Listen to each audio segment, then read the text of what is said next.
mengenai induksi elektromagnetik. Nah, Ananda sekalian, materi induksi elektromagnetik ini ada di pelajaran kelas 3 semester 1 ya, atau semester 5 ya, untuk kelas 3. Nah, induksi elektromagnetik ini memang sedang kita pelajari ya untuk semester ini, memang sedang berjalan. Nah, induksi elektromagnetik ini pertama sekali dilakukan percobaan oleh Michael Faraday. Nah, Michael Faraday ini dia membuat suatu percobaan dengan menggunakan kumparan, kemudian menggunakan magnet, dan ada satu lagi galvanometer. Nah, kumparan, magnet, dan galvanometer itu kemudian dirangkaikan oleh Michael Faraday ya. Nah, dari rangkaian itu, Michael Faraday membuktikan bahwa atau menemukan ya ketika batang magnet dimasukkan ke dalam kumparan, maka galvanometer jarumnya akan menyimpang ke kanan. Ini tampilannya. Oke, baik Bu. Ya, ini sudah muncul di layar untuk presentasinya. Ya, saya ulang kembali ya. Nah, induksi elektromagnetik ini ada di pelajaran fisika kelas 3 semester 5. Kemudian kompetensi dasar pada pelajaran kali ini yaitu menganalisis fenomena induksi elektromagnetik dalam kehidupan sehari-hari. Nah, indikatornya yang pertama menjelaskan pengertian induksi, yang kedua memformulasikan konsep induksi elektromagnetik, yang ketiga menerapkan konsep induksi magnetik pada teknologi, yang keempat memformulasikan konsep arus induksi, GGL induksi. Nah, kemudian untuk materinya, nah di sini ada pengertian induksi elektromagnetik terlebih dahulu ya. Nah, induksi elektromagnetik itu adalah gejala terjadinya arus listrik dalam suatu penghantar akibat adanya perubahan medan magnet pada penghantar tersebut, atau arus listrik yang terjadi disebut dengan arus induksi. Nah, ini tadi yang Ibu katakan percobaan yang dilakukan oleh Michael Faraday ya. Michael Faraday membuat suatu percobaan itu berupa kumparan, kemudian ada batang magnet, kemudian ada galvanometer. Galvanometer ini adalah alat yang digunakan untuk mengetahui adanya arus listrik, bukan untuk mengukur ya, bukan untuk mengukur arus, tetapi untuk mengetahui ada tidaknya arus listrik. Nah, ketika batang magnet ini dimasukkan ke dalam kumparan, yang terjadi adalah jarum galvanometer akan menyimpang ke kanan, ya. Kemudian pada saat batang magnet ini di dalam kumparan, jarum galvanometer dia akan menunjukkan posisi 0 atau posisi diam. Artinya tidak menyimpang ya, tidak menyimpang ke kanan seperti ketika dimasukkan batang magnet tadi ke dalam kumparan. Dan ketika batang magnet ini dikeluarkan kembali, jarum galvanometer ini akan menyimpang ke kiri. Nah, di sini dalam peristiwa ini menunjukkan adanya suatu perubahan ya, suatu perubahan medan magnet yang menimbulkan arus induksi, yang menimbulkan arus di sini ya. Nah, peristiwa inilah yang disebut dengan induksi elektromagnetik. Jadi keluar masuknya batang magnet ke dalam kumparan akan menimbulkan perubahan medan magnet yang disebut dengan perubahan GGL induksi. Peristiwa ini disebut dengan induksi elektromagnetik. Jadi seperti itu yang ditemukan oleh Michael Faraday. Kemudian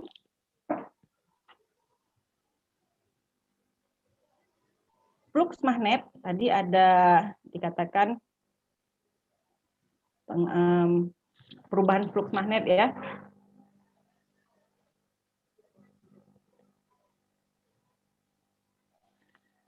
Nah, flux magnet ini menunjukkan bahwa garis gaya magnet yang menembus suatu permukaan yang luasnya A. Jadi flux magnet itu adalah banyaknya garis gaya magnet yang menembus suatu permukaan yang luasnya A yang arahnya tegak lurus. Nah, seperti ini misalkan ini bidangnya atau luas bidang ya. Ini garis ini adalah garis induksi magnetik. Nah, kemudian garis yang menembus ini disebut dengan flux magnet. Sudut ini adalah sudut yang dibentuk antara garis normal dengan induksi magnet. Nah, Jadi peristiwa inilah yang disebut dengan flux magnetik, yaitu banyaknya garis gaya magnet yang menembus suatu permukaan yang luasnya ini A. Atau kalau dirumuskan, flux sama dengan B atau induksi magnetik dikalikan dengan A, luas penampang, dikalikan dengan cos theta. Cos theta di sini adalah sudut yang dibentuk antara garis normal bidang dengan arah induksi magnetik ini sendiri. Nah, di sini ada sudutnya. Nah, kalau dia sejajar, artinya arah induksi magnetiknya itu sejajar dengan garis normal, maka rumusnya jadi flux sama dengan B kali A. Karena kalau sejajar kan berarti sudutnya tidak ada ya, atau sudutnya 0, cos 0 sama dengan 1. Sehingga rumus ini B kali A kali 1 tetap sama flux sama dengan B kali A. Nah, jika induksi magnetik B tegak lurus bidang datar seluas A, maka flux magnetnya dirumuskan seperti ini ya, yang seperti Ibu sebutkan tadi, di mana ini Pi adalah flux magnet dalam satuan Weber, B kuat medan magnet satuannya Tesla, A luas bidang satuannya meter kuadrat, dan theta adalah sudut antara garis medan magnet dengan garis normal bidang. Nah, yang selanjutnya di sini ada gaya gerak listrik induksi. Nah, bila suatu penghantar logam yang panjangnya L, ini kita umpamakan saja logam, terdapat dalam satu loop kawat ya, kawatnya dibentuk seperti ini, yang sisi sebelah sini tertutup, kemudian sisi sebelah kanan terbuka. Nah, jika penghantar logam ini digerakkan dalam medan magnet homogen, ini ya, dalam medan magnet homogen, dengan kecepatan P, artinya penghantar logam ini dia kita dorong ke dalam atau pokoknya kita gerakkan ya kiri kanan, maka di sini akan terjadi gaya gerak listrik induksi pada penghantar. Nah, ini ya akan timbul gaya gerak listrik induksi pada penghantar. Di mana besarnya gaya gerak induksi pada penghantar tersebut nilainya atau besarnya adalah min B kali L kali P kali sin theta. B di sini adalah medan magnet, L adalah panjang penghantar logam, P kecepatan gerak untuk penghantar logam tadi ya yang diletakkan dalam loop kawat, jika dia digerakkan maka dia punya kecepatan dan dikalikan dengan sin theta. Nah, kemudian untuk keterangannya E adalah GGL induksi dalam satuan Paul. Kuat arus dan gaya Lorentz. Nah, di sini memang sebenarnya ada turunan rumusnya ya, tetapi tidak saya jabarkan di sini. Saya langsung memberikan rumus untuk kuat arus induksi, yaitu I sama dengan E in per R. Ini ingat saja hukum Ohm ya. Hukum Ohm itu kan dasarnya kuat arus sama dengan tegangan dibagi dengan hambatan. Karena tegangan di sini atau pada GGL induksi ini tegangannya atau potensialnya itu sama dengan E in atau GGL induksi ya. Maka rumusnya menjadi I sama dengan E in per R. Jadi I ini adalah arus induksi, E in adalah GGL induksi, R adalah hambatan. Nah, di mana GGL induksi ini, tadi rumusnya yang di slide sebelumnya ya, B kali L kali T per R. Nah, ini kalau ada resistornya di sini. Dan rumus gaya Lorentz-nya, ini juga tidak Ibu jabarkan lagi ya, langsung sama dengan B kuadrat kali L kuadrat kali T per R. Nah, ini dari gaya Lorentz yang pernah kita kalau di kelas 3 memang sudah belajar sebelumnya ya. F sama dengan B kali I kali L, kemudian kalau ini dimasukkan rumus I-nya B L T per R, nanti dihasilkanlah rumus seperti ini. Ini untuk gaya Lorentz pada GGL induksi ya. Nah, kemudian hukum Lenz menyebutkan bahwa arah arus induksi yang timbul dalam kumparan sedemikian sehingga menimbulkan medan magnet yang melawan perubahan medan magnet penyebabnya. Sehingga pada GGL induksi tersebut selalu diberi tanda min. Jadi untuk GGL induksi itu rumusnya tadi yang sebelumnya ya, min N delta flux per delta T, jadi selalu ada minnya. Jadi min itu adalah keadaan dia melawan perubahan magnet yang menyebabkannya. Misalkan tadi kita memberikan arah medan magnet ke kanan misalnya, maka kumparan itu dia akan mempertahankan keadaan awalnya. Nah, arahnya itu selalu berlawanan arah dengan medan magnet yang menimbulkannya. Nah, penyebabnya ya, jadi selalu dia tandanya itu min. Min ini hanya menunjukkan bahwa dia melawan perubahan medan magnet penyebabnya. Nah, kemudian hukum Faraday. Nah, besarnya GGL induksi rata-rata berbanding lurus dengan laju perubahan flux magnetik yang dilingkupinya dan jumlah lilitannya. Nah, ini yang Ibu sebutkan tadi ya. E atau GGL induksi sama dengan min, ini menunjukkan bahwa dia tetap mempertahankan keadaan awalnya dengan arah yang berlawanan yang diberikan oleh dia sendiri ya, dikalikan dengan N jumlah lilitan, dikalikan dengan delta flux per delta T.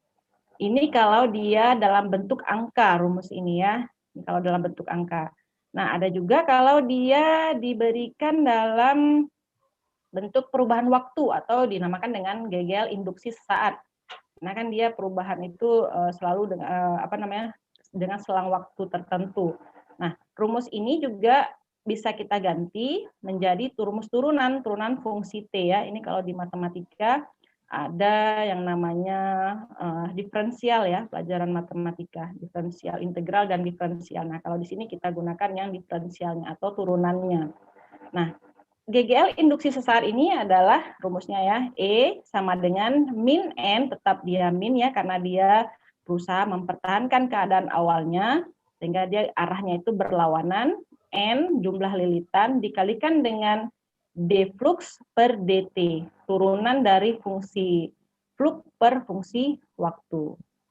Nah, ini keterangannya, flux ini bacanya Pi ya, Pi sama dengan flux magnet satuannya Weber. Delta flux per delta T adalah laju perubahan flux satuannya Weber per second, dan N adalah jumlah lilitan kawat. Nah, ini rangkaian yang dicoba pertama kali oleh Michael Faraday ya, kumparan, magnet, jarum alat galvanometer untuk mengetahui adanya arus. Selanjutnya, faktor-faktor yang menyebabkan besarnya GGL. Nah, tadi kita sudah membayangkan ya, karena ini kan sifatnya abstrak, kita nggak masuk lab ya. Untuk menentukan besarnya GGL ini, ada beberapa faktor yang mempengaruhinya. Yang pertama, yaitu besarnya atau banyaknya lilitan. Jadi semakin banyak jumlah lilitan, maka semakin besar GGL induksinya. Seperti itu ya. Jadi kalau lilitannya ditambah, maka besarnya GGL induksi akan semakin besar. Yang kedua, kecepatan keluar masuk magnet dari dan ke dalam. Jadi kalau memang dia masuk, jarum galvanometernya akan menyimpang ke kanan, kemudian tetap jadi dalam kumparan, jarum galvanometernya akan menuju angka 0. Sewaktu kita keluarkan, jarum galvanometernya akan menyimpang ke kiri. Tapi kalau kita keluar masuk ya, seperti itulah, dibayangkan saja batang magnetnya keluar masuk, maka jarum galvanometernya juga akan menyimpang. Jadi di sini kecepatan keluar masuk magnet dari dan ke dalam kumparan juga mempengaruhi besarnya GGL induksi. Yang ketiga yaitu kuat magnet yang digunakan. Kalau magnet yang digunakan itu ya masih bagus, berarti semakin besar pula GGL induksi yang dihasilkan. Nah, itu kira-kira gambarnya ya. Ini kalau jumlah lilitannya bertambah, maka jumlah GGL-nya juga semakin bertambah. Jadi paham ya anak-anak ibu sekalian. Jadi untuk menentukan besar GGL ada 3 faktor, yaitu banyaknya jumlah lilitan kumparan, kemudian kecepatan keluar masuk magnet ke dalam kumparan, dan yang ketiga adalah kuat magnet yang digunakan. Jadi kalau ketiga-tiganya masih dalam kondisi lilitannya banyak, kecepatannya juga bertambah, medan magnetnya juga besar, masih bagus ya, kuat medan magnetnya besar, maka ini yang akan menentukan besarnya GGL induksi yang dihasilkan. Oke, mudah-mudahan paham ya anak-anak ibu sekalian. Nah, selanjutnya kita akan ke penerapan hukum Faraday. Nah, hukum Faraday di sini kita lihat ke generator.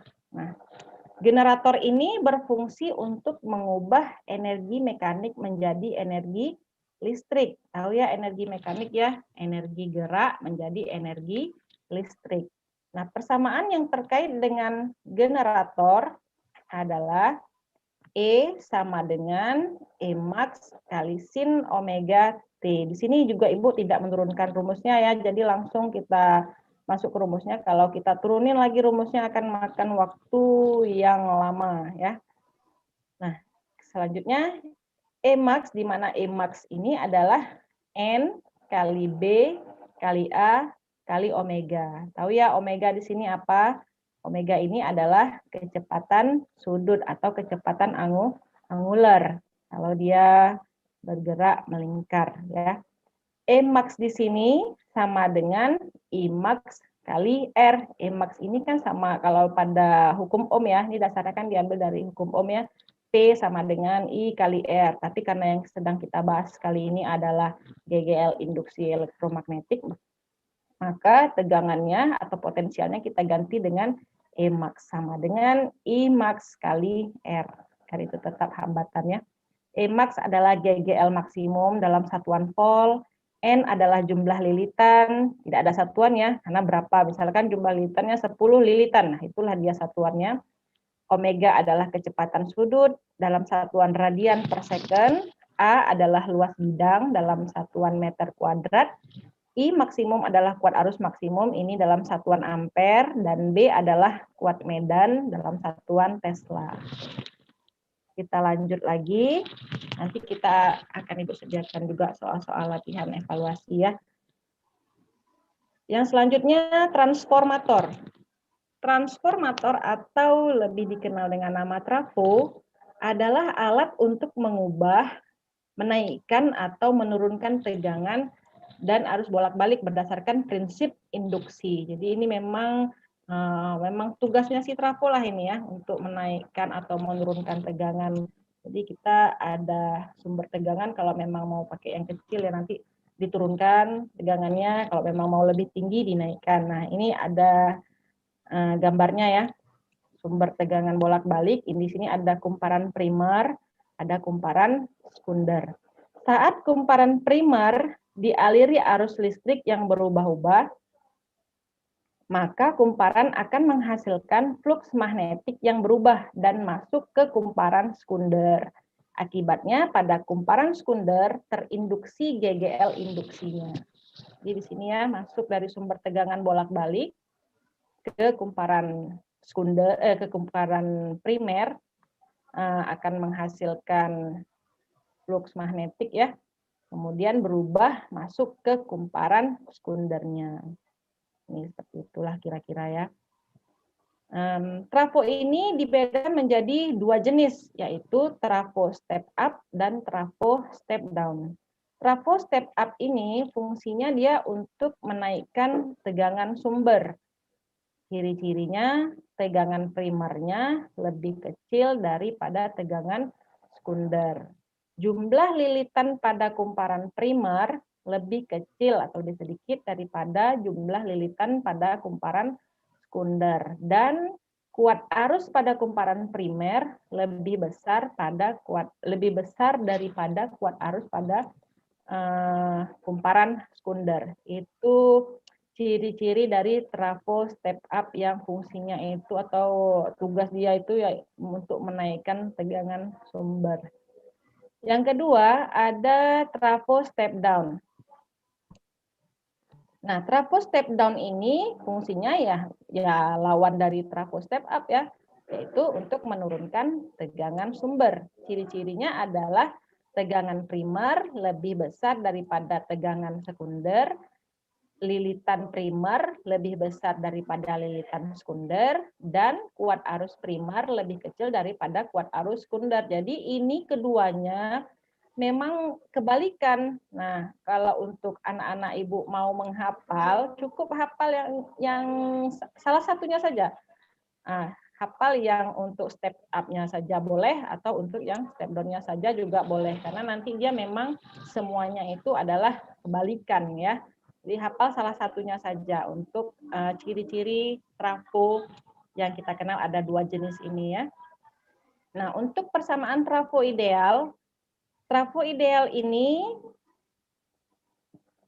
tegangan pada kumparan primer dibagi dengan tegangan pada kumparan sekunder atau perbandingan kumparan primer dan sekunder sama dengan perbandingan antara kuat arus pada kumparan sekunder dan kuat arus pada kumparan primer.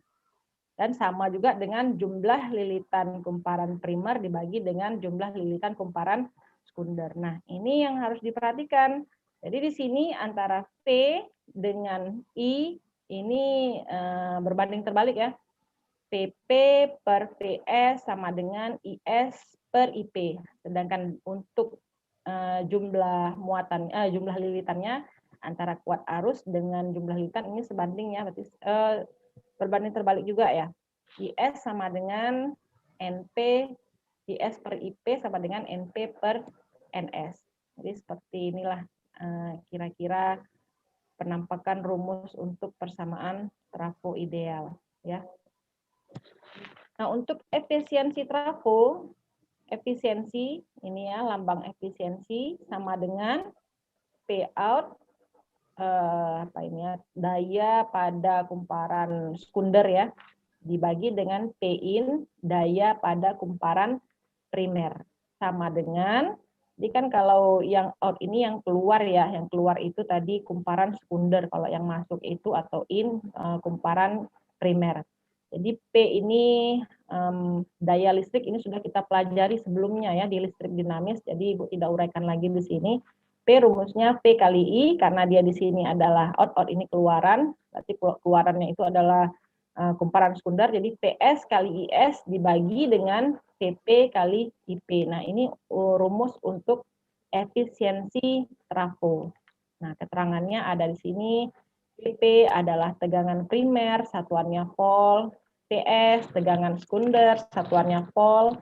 NP lilitan primer, NS lilitan sekunder, IP arus primer dalam satuan ampere, IS arus sekunder dalam satuan ampere juga. P out adalah daya keluarannya atau daya sekunder dalam satuan watt. P in adalah daya masukan atau daya primer dalam satuan watt, dan ini lambang dari efisiensi trafo. Demikian ya untuk penjelasan trafo ya. Selanjutnya GGL induksi diri atau induktansi diri ya kalau di buku. Bila pada suatu kumparan atau induktor terjadi perubahan kuat arus selama selang waktu tertentu, maka pada induktor akan timbul gaya gerak listrik induksi diri. Nah, GGL induksi diri ini pada induktor yaitu rumusnya E in sama dengan min L delta I per delta T, atau sama juga dengan min N, ini rumus dasar tadi ya yang di awal untuk GGL induksi, min N kali delta flux per delta T. Nah, ini juga rumus ini dihasilkan dari turunan rumus ya, tapi tidak Ibu jabarkan di sini. Kalau memang kalian mau penjabaran lebih lanjut ya gimana ya, bolehlah datang ke SMA Negeri 6 Banda Aceh, kita diskusi bersama dengan Ibu.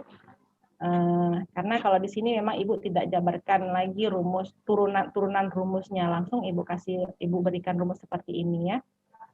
Nah, GGL induksi diri atau induktansi diri ini dirumuskan dengan L ya.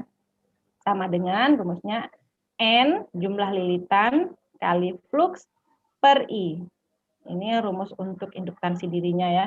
Atau boleh juga dengan menggunakan rumus L sama dengan mu 0 kali N kuadrat kali A per L. Ini juga rumus yang sama apabila dalam soal diketahui yang seperti ini ya, misalnya diketahui jumlah lilitan, ada nilai mu 0-nya, ada luasnya, ada panjangnya, maka yang kita gunakan adalah rumus yang di bawah. Tapi kalau tidak ada diketahui dalam soal, misalkan yang diketahui dalam soal hanya besar flux magnet, kuat arus dan jumlah lilitan, maka yang kita gunakan adalah rumus yang ini. Ini juga semuanya turunan rumus ya. Ini diturunkan dari rumus medan magnet pada solenoida. Tentunya kita sudah belajar pada medan magnet, pada gaya magnet di bab sebelumnya, bab sebelum ini ya, bab sebelum induksi elektromagnetik. Maka tidak Ibu turunkan lagi rumus itu di sini. Di sini tinggal Ibu pasang rumus induktansi diri adalah nu0 kali N kuadrat kali A per L, atau L sama dengan N kali delta flux, kali flux per I. Nah, gambarnya lebih kurang seperti ini ya. Baterai, ada saklar, lampu, ini ada kumparannya, jumlah lilitan. E adalah GGL induksi diri, atau dalam satuan volt. Delta I adalah perubahan arus, satuannya ampere. N adalah banyaknya lilitan, dan flux magnet, kalau satuannya Weber, induktansi diri ya, dalam satuan Henry. Ini L ini adalah lambang untuk induktansi diri. Loh Bu, ini kenapa bisa muncul panjang ya di sini? Kenapa bisa ada panjang? Nah, inilah dari bab sebelumnya kita kan sudah belajar gaya magnet ya, gaya magnet untuk gaya magnet pada kawat lurus, gaya magnet pada kawat melingkar, gaya magnet pada solenoida dan pada toroida, itu semua sudah kita pelajari di bab sebelumnya. Memang ada besar gaya magnetnya atau besar medan magnetnya ya. Nah, ini yang kita jabarkan di sini adalah solenoida, kumparan pada solenoida. Maka medan magnet yang digunakan di sini kan nanti ada flux itu kan tadi rumusnya medan magnet dikalikan dengan luas permukaan bidang ya. Masih ingat kan? Masih baru beberapa slide yang berlalu ya. Jadi B di sini adalah kuat medan pada solenoida, rumusnya nu0 kali N kali A per L. Maka muncullah di sini panjang kawat ya. Kita lanjut. Induktansi diri pada solenoida, ini yang tadi sebelumnya ya.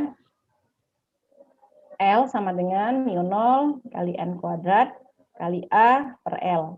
Nah, sedangkan induktansi diri pada sumbu toroida, ini juga sudah kita pelajari ya di bab sebelumnya. Nu0 kali N kuadrat kali L kali A sama dengan nu0 kali N kuadrat kali V. Nah, ini nanti ada nilai yang sama ya, bisa dijebret aja ya. Ini N-nya juga N kuadrat bisa dihapus, tinggal L kali A sama dengan P, seperti itu ya. Nah, energi yang tersimpan di dalam induktor. Jadi selain pada kapasitor ya, kapasitor juga ada ya energi yang tersimpan dalam kapasitor. Pada induktor juga ada energi yang tersimpan di dalam induktor itu sendiri. Jadi energi yang tersimpan di dalam induktor itu dirumuskan dengan W itu lambang dari energi, sama dengan setengah kali L kali I kuadrat.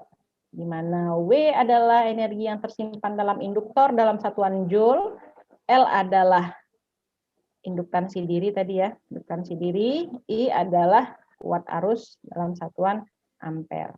Nah, ini ada contoh soal. Kita lanjut ke contoh soal ya, biar anak-anak bisa lebih paham ya. Nah, untuk contoh soal yang pertama, sebuah bidang dengan luas 50 cm kuadrat.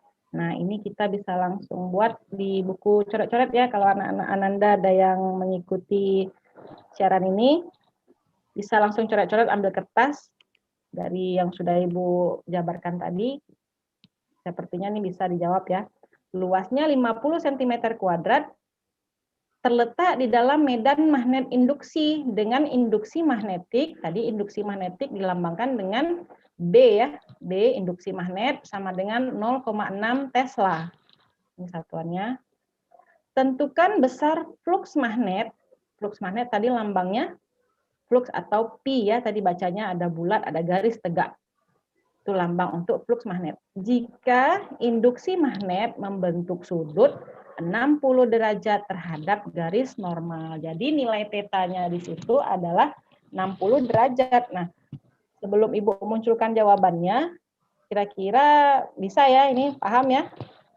diketahui, biasa kalau untuk fisika itu kita mulai dari diketahui dulu luasnya A 50 cm kuadrat. Nah, ini Ibu nggak buat lagi ya, langsung penyelesaiannya. 50 cm kuadrat ini kita harus ubah dia menjadi satuan meter. Ya. Jadi kalau 1 cm 100 meter 110 pangkat min 2 ya. 1/100, kalau ada kuadratnya di sini berarti 1/10.000, berarti 50 bagi 10.000. Ya, hasilnya 5 kali 10 pangkat min 3 meter kuadrat. Ini untuk A-nya di sini. Diketahui A sama dengan 5 kali 10 pangkat min 3 meter kuadrat. Medan magnet dengan induksi magnetiknya sebesar 0,6 Tesla. Nah, ini nilai B-nya 0,6 kita ubah jadi bilangan eksponen ya, menjadi 6 kali 10 pangkat min 1. Sedangkan cos theta dikalikan dengan cos theta-nya tadi berarti cos 60 ya. Cos 60 itu setengah. Nah, setengah, lihat aja angka yang bisa kita kali bagi. Nah, ini cos 60 setengah. Kita lihat angka yang bisa dibagi dengan setengah, yang bisa dikali dengan setengah mana? 6 ya. 6 kali setengah, 3. 3 kali 5, 15. 15 kali 10 pangkat, nah ini ada 10 pangkat min 1, kali 10 pangkat min 3, berarti kalau eksponennya, bilangan eksponennya ini dikali, angka pangkatnya itu dijumlahkan. Min 1 tambah min 3, min 4, jadi hasilnya 15 kali 10 pangkat min 4, atau boleh juga menjadi 1,5 kali 10 pangkat min 3 Weber. Nah, bagaimana siswa-siswi Ibu sekalian? Sangat mudah ya untuk menghitung besarnya flux magnet. Kita lanjut di contoh soal yang kedua. Nah, batang kawat AB panjangnya 25 cm. Nah, ini ya, panjang batang kawat AB ini 25 cm. Digerakkan dengan kecepatan. Nah, ini digerakkan ke kiri. Kecepatannya itu 4 meter per second ke kiri, memotong tegak lurus medan magnet homogen. Yaitu B-nya sebesar 5 kali 10 pangkat min 3 Tesla. Yang ditanya, tentukan besar potensial AB. Ini yang ditanya, potensial pada batang kawat AB ini. Berapa potensialnya? Kemudian yang kedua ditanya berapa besar dan arah arus pada kawat AB. Besar arusnya berapa, arah arusnya dari mana ke mana? Apa dari B ke A atau dari A ke B. Nah, ini juga ditentukan dengan kaidah tangan kanan ya. Ini juga sudah dipelajari nih di bab gaya magnet. Kita lihat di sini jawabannya.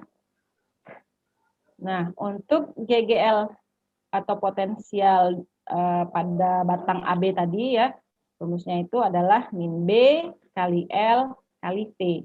Jadi B-nya tadi 5 kali 10 pangkat min 3, L-nya tadi 25 cm ya, berarti kita ubah menjadi meter 0,25 dikalikan dengan kecepatan. Kecepatan ketika batang AB tadi digerakkan, kecepatannya itu yaitu kecepatannya yaitu 4 meter per second. Nah, ini semua dikali 0,5 5 kali 0,25 kali 4 hasilnya 5 kali 10 pangkat min 3 volt, satuan untuk potensialnya ya atau GGL-nya. Nah, yang B yang ditanya arusnya. Nah, arus kan ini tadi udah ada juga ya rumusnya. I sama dengan E per R. E-nya yang sudah kita cari di poin A tadi ya, 5 kali 10 pangkat min 3. R-nya tadi diketahui ya, resistornya 2. Coba kita ulang kembali. Nah, ini resistornya nih ada di gambar ya, memang tidak diketahui dalam teks bacaan, tidak ada. Tapi di gambarnya bisa kita lihat di sini. Nilai resistornya yaitu 2 ohm.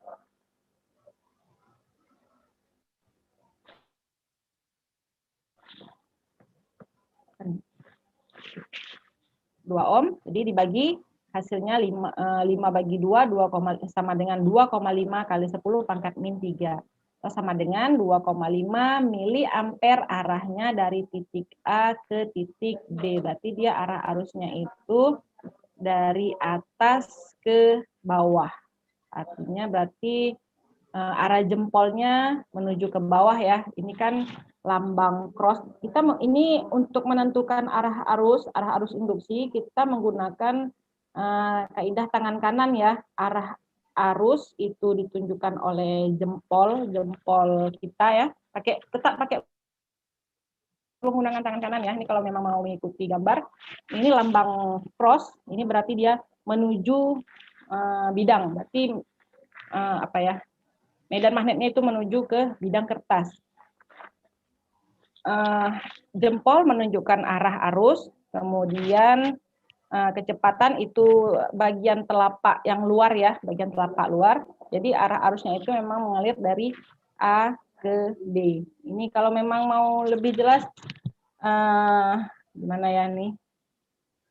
Dengan menggunakan aturan kaidah tangan kanan, ibu jari arah arus, kemudian cross ini dia berarti menuju bidang kertas. Kecepatan ini telapak tangan bagian luar ya, sedangkan yang telapak tangan bagian dalam itu menunjukkan gaya medan magnetnya.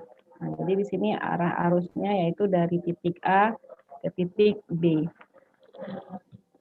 Seperti itulah kira-kira ya. Kita lanjut ke soal berikutnya. Sebuah kumparan terdiri dari 100 lilitan dengan luas 400 cm². Ini jika ada soal seperti ini, yang satuannya belum dalam satuan SI, belum sistem SI ya, ini harus diubah ke dalam meter. Berada dalam medan magnet homogen 6 kali 10 pangkat min 4 Tesla. Jika medan magnet berubah sehingga dalam selang waktu 0,01 second menjadi 0, jadi selang waktunya itu ya delta T-nya ya dari 0,01 menjadi 0, hitunglah GGL induksi yang timbul. E in, rumus dasarnya yang tadi ya, min N kali delta flux per delta T. Jadi N-nya tadi jumlah lilitannya 100, kita buat dalam bilangan eksponen yaitu 10 pangkat 2 kali flux. Flux ini rumusnya medan magnet atau induksi magnet dikalikan dengan luasnya, ya, dengan luas bidangnya. Jadi B-nya diketahui 6 kali 10 pangkat min 4, luasnya 400 cm², kita ubah menjadi 4 kali 10 pangkat min 2 meter, berarti ini 400 bagi 40.000 ya, hasilnya 0,04 atau diubah menjadi bilangan eksponen yaitu 4 kali 10 pangkat min 2. Dibagi dengan delta T selang waktunya ya. Selang waktunya itu dari 0,01 menjadi 0. Berarti tetap 0,01 ya. 0,01 kita ubah jadi bilangan eksponen menjadi 10 pangkat min 2. Nah, ini ada yang sama nih, 10 pangkat min 2 di atas dengan 10 pangkat min 2 di bawah. Kita coret, hasilnya tinggal 4, lihat angkanya di sini ya, 4 kali 6, 24. Kemudian bilangan berpangkatnya tinggal 10 pangkat 2 kali 10 pangkat min 4. Hasilnya yaitu 10 pangkat min 2. Jadi GGL induksi yang dihasilkan atau yang timbul nilainya sebesar 24 kali 10 pangkat min 2 volt, atau boleh juga kita buat menjadi 0,24 volt. Seperti itu ya untuk contoh soal nomor 3. Masih mau lanjut lagi ya? Masih ada nih contoh soalnya. Karena kalau fisika itu memang harus banyak latihan soal ya. Nah, ini soal nomor 4 tentang trafo. Sebuah transformator dihubungkan dengan tegangan 200 volt. Dapat menghasilkan tegangan 40 volt. Jika kumparan input berarti yang primernya ya, berjumlah 1.100 lilitan, maka berapakah besar kumparan outputnya? Berarti jumlah lilitan sekundernya berapa? Nah, di sini diketahui dalam soal PP 200 volt dapat menghasilkan, berarti keluarannya ya, keluarannya kan berarti sekundernya. Sekundernya PS sama dengan 40 volt. Jumlah lilitan primer yang masuk ya, kumparan input atau primer 1.100, NS-nya berapa? Tadi kita persamaannya antara tegangan dengan jumlah kumparan itu sebanding ya. PP per PS sama dengan NP per NS. Jadi besar tegangan pada kumparan primer dibagi dengan tegangan pada kumparan sekunder sama dengan jumlah lilitan pada kumparan primer dibagi dengan jumlah lilitan pada kumparan sekunder.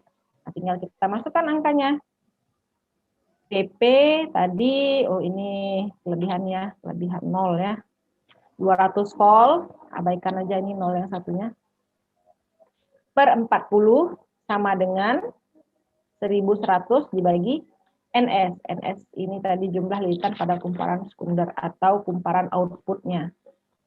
200 ya, ini tadi anggap yang 0 ini diabaikan ya, jangan dilihat ya. 200 bagi 45, 5 NS sama dengan 110. Jadi NS sama dengan 110 bagi 5 sama dengan 22 lilitan. Jadi kumparan outputnya yaitu berjumlah 22 lilitan. Oke, seperti itu. Masih bisa kita lanjut satu contoh soal lagi. Masih ada.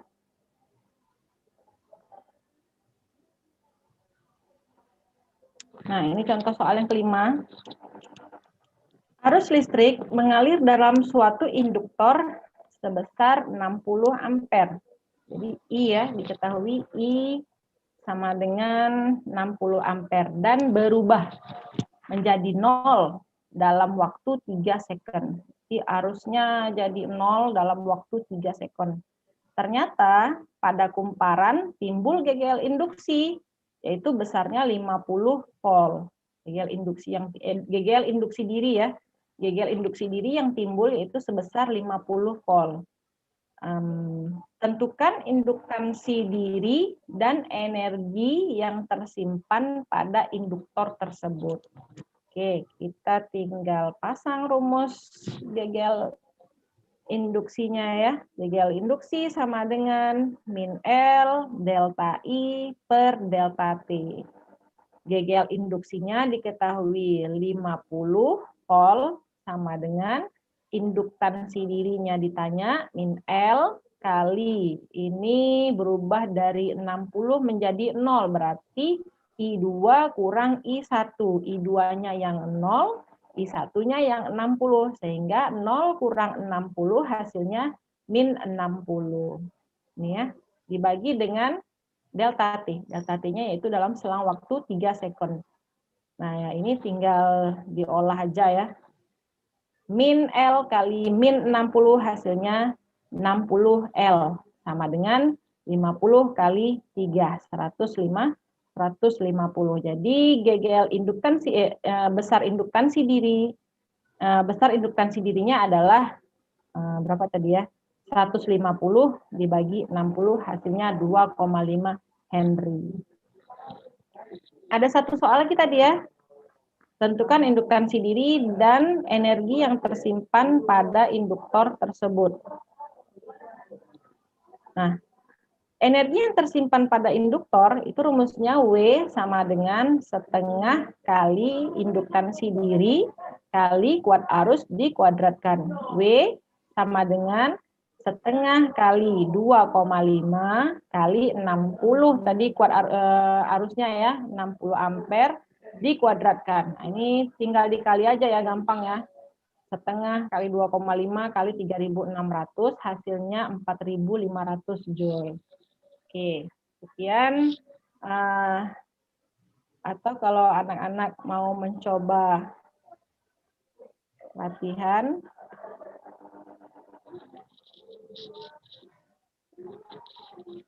tapi ini tidak usah aja ya latihannya, dilihat saja boleh coba sendiri ya.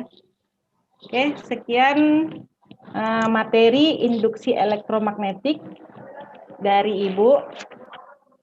Sudah Ibu jelaskan mulai dari materi sampai dengan ke contoh soal ya. Ini ada latihan, nah, Ibu tampilkan, bisa kalian pelajari. Ibu tutup pembelajaran kita hari ini. Semoga bermanfaat bagi kita semua. Saya akhiri. Wassalamualaikum warahmatullahi wabarakatuh. Iya. Terima kasih Bu Lina.